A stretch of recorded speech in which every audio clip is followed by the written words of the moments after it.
يا رب إن عظمت ذنوبي كثرة فلقد علمت بأن عفوك أعظم. മുത്തനബി തങ്ങൾ പറയുമായിരുന്നു സല്ലല്ലാഹു അലൈഹി വസല്ലം, സ്വഹീഹ് മുസ്ലിം ഉദ്ധരിക്കുന്ന ഹദീസ്, അൻ സുഹൈബ് അന്ന റസൂലല്ലാഹി സല്ലല്ലാഹു അലൈഹി വസല്ലം ഖാൽ അജബൻ ലിഅംരിൽ മുഅ്മിനി ഇന്ന അംറഹു കുല്ലഹു ലഹു ഖൈർ إن أصابته ضراء صبر فكان خيرا له وإن أصابته سراء شكر فكان خيرا له وليس ذلك إلا للمؤمن. സത്യവിശ്വാസിയുടെ ജീവിതം അത്ഭുതമാണ്, മുഅ്മിനിന്റെ ജീവിതം അത്ഭുതമാണ്. നമ്മൾ മുഅ്മിനാണോന്ന് ഉറപ്പുണ്ടായാൽ മതി, ജീവിതം അത്ഭുതമാണ്. It's wonderful to be a believer. അത്ഭുതമാണ് ഒരു മുഅ്മിന്റെ ജീവിതം. ഇന്ന അംറഹു കുല്ലഹു ലഹു ഖൈർ. ജീവിതത്തിന്റെ എല്ലാ അനുഭവവും ആ മനുഷ്യന് നന്മയാണ്. മുഅ്മിനായ മനുഷ്യന്റെ ജീവിതത്തിന്റെ അനുഭവങ്ങൾ നന്മയാണ്. വീടുണ്ടായിട്ടില്ല, അതിൽ ചില നന്മയുണ്ട്. ജോലി കിട്ടിയിട്ടില്ല, കച്ചവടം തുടങ്ങിയിട്ടുണ്ട്, ഒന്നും കച്ചവടം വന്നിട്ടില്ല, ആയി വന്നിട്ടില്ല, ലാഭമായിട്ടില്ല, അതിലും ഖൈറുണ്ട്. കുട്ടികളെ കെട്ടിച്ചിട്ടില്ല, ഖൈറുണ്ട്. ചില അസുഖങ്ങളൊക്കെ ഉണ്ട്, എന്നാലും അതിൽ ഖൈറുണ്ട്. എല്ലാത്തിലും ഖൈറാണ്. അതെങ്ങനെ? ഇൻ അസ്വാബതുഹു ളറാഉ സബറ. പ്രയാസപ്പെടുത്തുന്ന അനുഭവങ്ങളാണ് ജീവിതത്തിൽ ഉള്ളതെങ്കിൽ അവർ ക്ഷമിക്കും. ഫകാന ഖൈറൻ ലഹു. അതുകൊണ്ട് അല്ലാഹു അവർക്ക് നന്മ ചെയ്തു കൊടുക്കും. ക്ഷമിക്കാൻ ക്ഷമിച്ചു. ആരോടും പരാതി പറയാൻ പോകുന്നില്ല, ആരെയും കുറ്റപ്പെടുത്താൻ പോകുന്നില്ല, ആർക്കെതിരെയും കൊടി പിടിക്കാൻ പോകുന്നില്ല. ക്ഷമിച്ചു ക്ഷമിച്ചു ക്ഷമിച്ചു. ആരെയും പഴിചാരുന്നില്ല, ക്ഷമിച്ചു. فكان خيرا له وإن أصابته سراء شكر. സന്തോഷമുള്ള അനുഭവങ്ങൾ ജീവിതത്തിൽ ഉണ്ടാകുമ്പോൾ അൽഹംദുലില്ലാഹ് എന്ന് പറയും.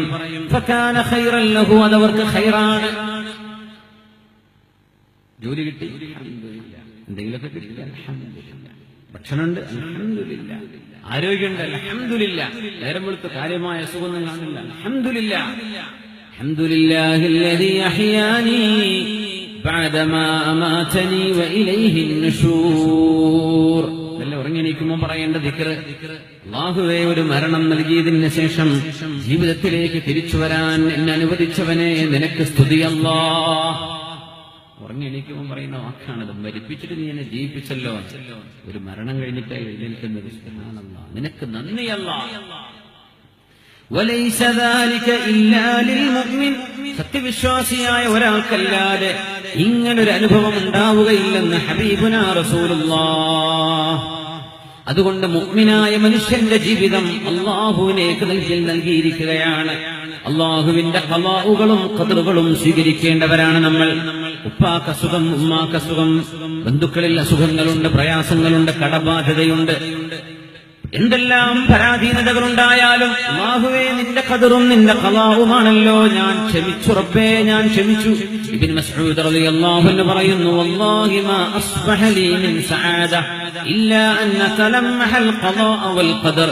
അല്ലാഹുവിന്റെ വിധി എന്തോ ആ വിധിയെ ഞാൻ അങ്ങനെ സ്വീകരിക്കാൻ ഒരുക്കമാണ്. എന്റെ സമാധാനം അവിടെയാണ്, എന്റെ സമാധാനം അവിടെയാണ്. എവിടെ? അള്ളാഹു നൽകുന്ന പരീക്ഷണങ്ങളെ സ്വീകരിക്കാനുള്ള മനസ്സുണ്ടാകുമ്പോ. അള്ളാഹു നമുക്ക് അത്തരം ഉറപ്പുള്ള മനസ്സ് അള്ളാഹു നൽകട്ടെ. കുട്ടികൾ മരിച്ചുപോയി എന്ന് വരും, വേണ്ടപ്പെട്ടവര് പിരിഞ്ഞുപോയി എന്ന് വരും, സമ്പത്ത് തകർന്നടിഞ്ഞ് പാതാളത്തിലെത്തിയെന്ന് വരും, അപമാനിതനായി എന്ന് വരും. അള്ളാന്റെ ഖളാ ആണോ? അൽഹംദുലില്ലാഹ്, ഞാൻ ക്ഷമിച്ചു റബ്ബേ, ഞാൻ ക്ഷമിച്ചു. അതുകൊണ്ടാണ് ഉമർ ഇബ്നു അബ്ദുൽ അസീസ് റളിയല്ലാഹു അൻഹു പറക്കമുറ്റാത്ത തന്റെ 4 മക്കളെ വിളിച്ചുകൊണ്ടുവന്നിരുത്തി ലോകത്തോട് വിട പറയുകയാണ്. മരണം ആസന്നമായി നിൽക്കുകയാണ്. ഉമർ ഇബ്നു അബ്ദുൽ അസീസ് റളിയല്ലാഹു അൻഹു 5ാം ഖലീഫ എന്ന് പറയപ്പെടാൻ കഴിയുമെങ്കിൽ, 2ാം ഉമറുണ്ടെന്ന് പറയാൻ കഴിയുമെങ്കിൽ, സാഹിദായ പ്രഗൽഭനായ ഉമർ ഇബ്നു അബ്ദുൽ അസീസ് എന്ന ഖലീഫത്തുൽ അമവിയാണത്. മഹാനവറുകൾ തന്റെ പിഞ്ചുമക്കളെ, കൊച്ചുമക്കളെ, മുത്തുകളെ പോലെ നിൽക്കുന്ന മക്കളെ വിളിച്ചു വരുത്തിയിട്ട് പറഞ്ഞു, വല്ലാഹില്ലദീ ലാ ഇലാഹ ഇല്ലാഹു, മക്കളെ മക്കളെ, മാ അസ്ബഹ ലീ മിൻ സആദത്തിൻ ഇല്ലാ ഫിൽ ഖദാഇ വൽ ഖദർ, മക്കളെ നിങ്ങളുടെ വിഷയത്തിൽ അല്ലാഹു എന്താണോ തീരുമാനമെടുക്കുന്നത് അത് ഞാൻ തൃപ്തിപ്പെടുന്ന വാപ്പയാണ് ഞാൻ. എന്റെ കൈകളിൽ നിന്ന് ഈ 4 മക്കളെയും അല്ലാഹു കൊണ്ടുപോവുകയാണെങ്കിൽ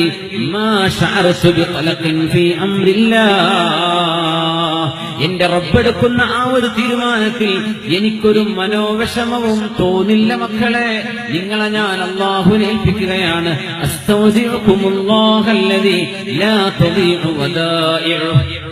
ഇതൊക്കെ പറയണമെങ്കിൽ ഒരു ജന്മം മുഴുവൻ ഈമാനിലൂടെ ജീവിക്കണം.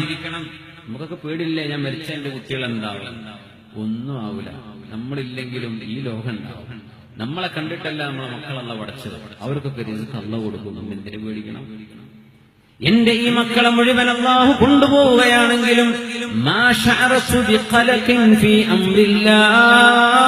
അല്ലാഹുവേ, എന്റെ മക്കളെ ഈ മുഴുവൻ കൊണ്ടുപോയല്ലോ, ഒരാളവിടെ വെച്ചുകൂടായിരുന്നോ എന്ന് പോലും ഞാൻ ചോദിക്കില്ലെന്ന് പറഞ്ഞു ഉമർ ഇബ്നു അബ്ദുൽ അസീസ് റളിയല്ലാഹു അൻഹു. ഫീ സആദത്തിൻ മാ ബഅദഹാ സആദ, സന്തുഷ്ടനാണ്, മനസ്സമാധാനമുള്ള ജീവിതമാണ്. എന്തിനാ നമ്മൾ പ്രശ്നം, എന്ത് ടെൻഷൻ അടിക്കണം? എന്ത് ടെൻഷൻ അടിക്കണം? صلوا على النبي محمد وآله اللهم صل على سيدنا محمد وعلى آل سيدنا محمد وبارك وسلم عليه. اللهم صل على سيدنا محمد وعلى آل سيدنا محمد وبارك وسلم عليه.